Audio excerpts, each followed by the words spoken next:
కానీ ఇవన్నీ చాలా సులభంగా చేసుకునే పరిస్థితి కూడా వస్తున్నారు. ఇలాంటివన్నీ ఆలోచించినప్పుడు వారు ఇచ్చిన డేటా చూసినప్పుడు చాలా సంతోషం. డాష్ బోర్డ్ ఇప్పుడే మనం చూసాం. దగ్గర 3 టైర్ స్ట్రక్చర్ ఒకటి ఎస్టాబ్లిష్ చేశారు. Tier 3, tier 2, tier 1. ఇందులో 23,431 మంది టైర్ 3లో ఉన్నారు. అంటే వాళ్ళందరూ కూడా 1 లక్ష రూపాయల కంటే కిందన ఆదాయం. రెండో టైర్ చూస్తే 46,982 మంది ఉన్నారు. అదే మరి టైర్ 3 చూస్తే 32,244 మంది 6-7 లక్షల నుంచి 10 లక్షల వరకు ఆదాయం వచ్చే పరిస్థితి వస్తూ ఉంది.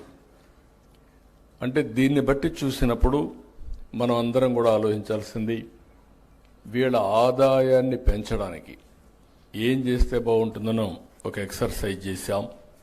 మీరు ఒకే విషయం మనం గుర్తుపెట్టుకోవాల్సిన అవసరం ఉంది. తెలుగుదేశం పార్టీ ఎప్పుడు కూడా ఆలోచించేది ఒక విజన్తో ఆలోచిస్తాం. ఆ విజన్తో మాటలు చెప్పడం కాదు, చేసి చూపిస్తున్నాం. ఎప్పుడు కూడా తెలుగుదేశం పార్టీ అధికారం ఉన్నప్పుడు 5 సంవత్సరాలకు ఒకసారి రైతు ఆదాయం డబుల్ అవుతా ఉంది. వేరే గవర్నమెంట్లు వచ్చినప్పుడు దాంట్లో 50% కూడా సాధించలేకపోతున్నారు. డైరీలో కూడా అదే మరిగా మీరు చూస్తే గడిచిన 14-19లో దగ్గర 11%, 21% CAGR సాధించాం ఒక డైరీలో. నేను ఆ రోజు కూడా ఒకటే ఆలోచించాను, డైరీ అనేది చాలా ముఖ్యం, జీవనోపాధి అని చెప్పి ఇప్పుడు మాట్లాడిన మిత్రులు చాలామంది మాట్లాడారు. వాళ్ళందరూ చెప్పింది కొన్ని సజెషన్స్ కూడా అప్పుడు ఇచ్చారు. అప్పట్లోనే సైలేజ్ ప్రారంభించాం. అప్పట్లోనే టెక్నాలజీ ఏ విధంగా పెనిట్రేట్ చేయాలనో అగ్రికల్చర్లో చాలా విషయాలు చేశాం. అవన్నీ కూడా రాను ఇదే పరిస్థితి వచ్చింది. ఈరోజు ఇన్ని ఒడుకుదుడుకులు సరిగా చేయకపోయినా ఈ సంవత్సరం మనం చూస్తే 1,69,000 కోట్ల రూపాయలు లైవ్ స్టాక్లో జిఎస్టిపి కాంట్రిబ్యూషన్ ఉంది. ఇది హైయెస్ట్ అమంగ్ ఆల్ సెక్టర్స్. ఒక 10 సెక్టర్లు ఉంటే ఫస్ట్ సెక్టర్ లైవ్ స్టాక్ ఒకటి 1,69,000 కోట్లుంది. దీని తర్వాత హార్టికల్చర్ కూడా చాలా ఫాస్ట్గా గ్రో అవుతూ ఉంది. మీరు ఒకసారి చూస్తే 18 లక్షల హెక్టార్లో హార్టికల్చర్ ఉంది. 1,55,000 కోట్ల రూపాయలు జిఎస్టిపి కాంట్రిబ్యూషన్ వస్తుంది.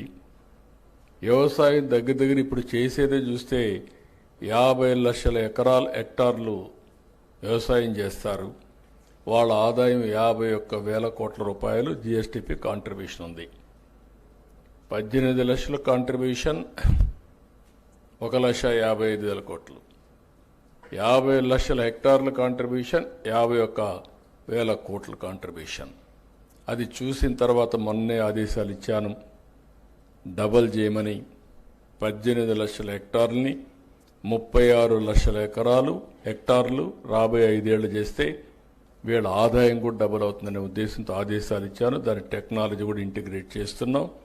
అవన్నీ చేస్తే చాలా వరకు ఉపయోగపడుతుంది. ఈరోజు ఇంకొక పక్క చూస్తే మీరు దేశంలో వ్యవసాయ రంగంలో ఫాస్ట్ గ్రోయింగ్ స్టేట్ ఆంధ్రప్రదేశ్. వ్యవసాయ రంగంలో మనం నెంబర్ 1, దాంట్లో సందేహం లేదు. అయితే ఇక్కడ వచ్చింది ఏంటంటే మీరు గుర్తుపెట్టుకోవాల్సిన 2 ఉన్నాయి. వ్యవసాయ రంగం ఒకప్పుడు ఆంధ్రప్రదేశ్ కూడా వ్యవసాయ రంగమే ఆధారం, అన్నపూర్ణగా పేరుగాంచింది. ఆ రోజు కూడా మీరు ఒకసారి చూస్తే నేను ఆలోచించిన విధానం, వ్యవసాయం ఉండాలి, సర్వీస్ సెక్టర్ అభివృద్ధి కావాలి, ఇండస్ట్రీ కూడా రావాలి. అప్పుడే మనకు రాష్ట్రానికి ఆదాయం పెరుగుతుంది, ఉపాధి అవకాశాలు మెండుగా వస్తాయి. రెండవది, రాష్ట్రం కూడా సంపద సృష్టించుకుంటూ ముందుకు పోయే అవకాశం వస్తుంది. ఈరోజు మీరు చూస్తే తెలంగాణ, అందుకే నేను ఆ రోజు ఆలోచించి సర్వీస్ సెక్టర్కి వెళ్ళాం. ఈరోజు తెలంగాణ చూస్తే మీరు 67% సర్వీస్ సెక్టర్ ఉంది. అగ్రికల్చర్ 14% ఉంది. ఇంకొక పక్కన ఇండస్ట్రీ 21% మిగిలింది ఉంది. ఆంధ్రప్రదేశ్కి వస్తే సర్వీస్ సెక్టర్ 46% తగ్గిపోయింది, 44% ఉంది. వ్యవసాయం చూస్తే 32%కి వెళ్ళింది. ఇంకొక పక్కన వ్యవసాయ రంగం బాగా ఉంటే అందరికి ఆదాయం వస్తుంది, అయితే రాష్ట్రానికి ఆదాయం ఎక్కువ రాదు. అది కూడా గుర్తుపెట్టుకోవాలా. తెలంగాణలో హైదరాబాద్ వల్ల 75% గవర్నమెంట్ ఆదాయం హైదరాబాద్ నుంచే వస్తుంది, సర్వీస్ సెక్టర్ నుంచి వస్తుంది. జిఎస్టిపిలో రాష్ట్రంలో ఏ రాష్ట్రాలు మీరు చూస్తే వ్యవసాయ రాష్ట్రం మంది అయితే 6.3% ఆదాయం వస్తుంది. తెలంగాణ 9.3% జిఎస్టిపిలో ఆదాయం రాష్ట్రానికి వస్తుంది. ఎక్కువ డబ్బులు వస్తే ఎక్కువ పనులు చేయగలుగుతాం, తక్కువ డబ్బులు వస్తే చేయలేం. కానీ ఇక్కడ నా సంతోషం ఏంటంటే కనీసం రాష్ట్రానికి ఆదాయం రాకపోయినా రైతులకు ఆదాయం వస్తే రైతులు బాగుపడతారనే ఉద్దేశంతో ఈరోజు వినూత్నంగా ఆలోచిస్తున్నాం.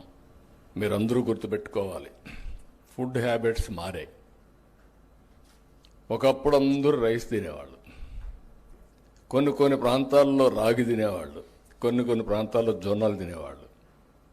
కానీ ఫస్ట్ టైం మన నాయకుడు ఎన్టీ రామారావు గారు వచ్చిన తర్వాత అందరికీ రైస్ ఇవ్వడం మొదలుపెట్టారు. 2 రూపాయల కేజీ బియ్యం వచ్చింది. కరువు ప్రాంతాల్లో అప్పుడప్పుడే రైస్ తినడం ప్రారంభించారు.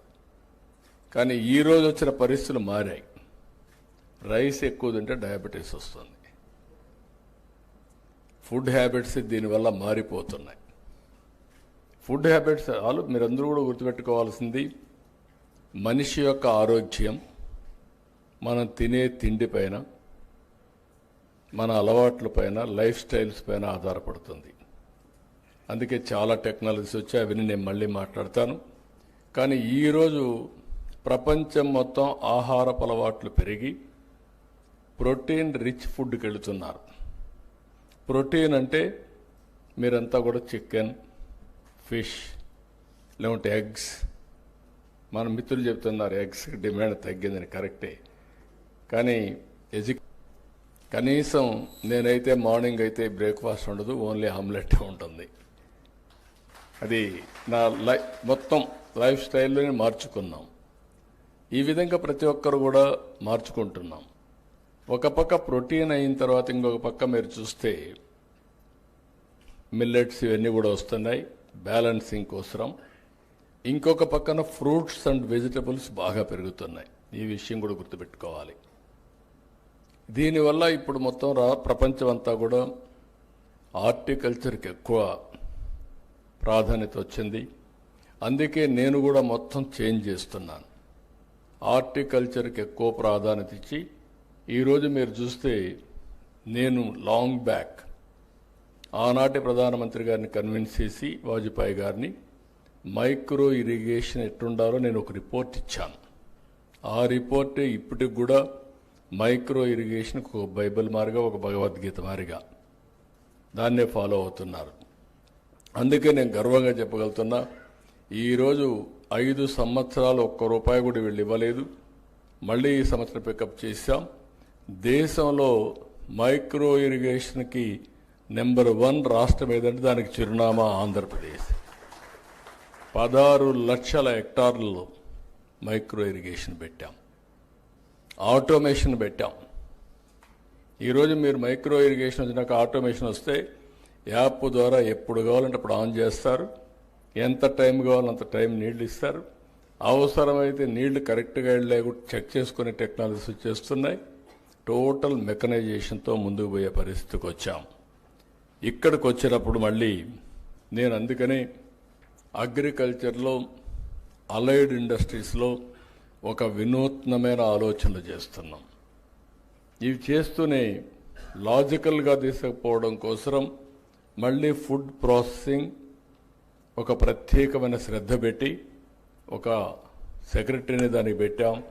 చిరంజీవులు ఇంతమంది హార్టికల్చర్ బాగా చేశాడు, ఆయన ఈరోజు ఇన్ఛార్జ్ పెట్టి దీన్ని కూడా ప్రాధాన్యత ఇచ్చామని చెప్పి కూడా నేను మీకు తెలియజేస్తున్నా.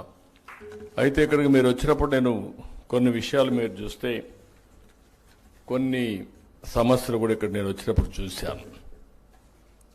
రాబోయేది టెక్నాలజీ యుగం. సమర్థత పెంచుకోవాలంటే అందరూ టెక్నాలజీతో ముందుకు పోవాల్సిన అవసరం ఉంది. ఈరోజు గవర్నమెంట్, నేను ఎప్పుడొచ్చిన టెక్నాలజీ గురించి మాట్లాడుతూ ఉంటాను. టెక్నాలజీ మాట్లాడకపోతే నా మీటింగ్ కూడా కంప్లీట్ కాదు. ఎందుకంటే మీలో అవేర్నెస్ రావాలి. దానికి నేను గర్వంగా చెప్పగలుగుతున్నా.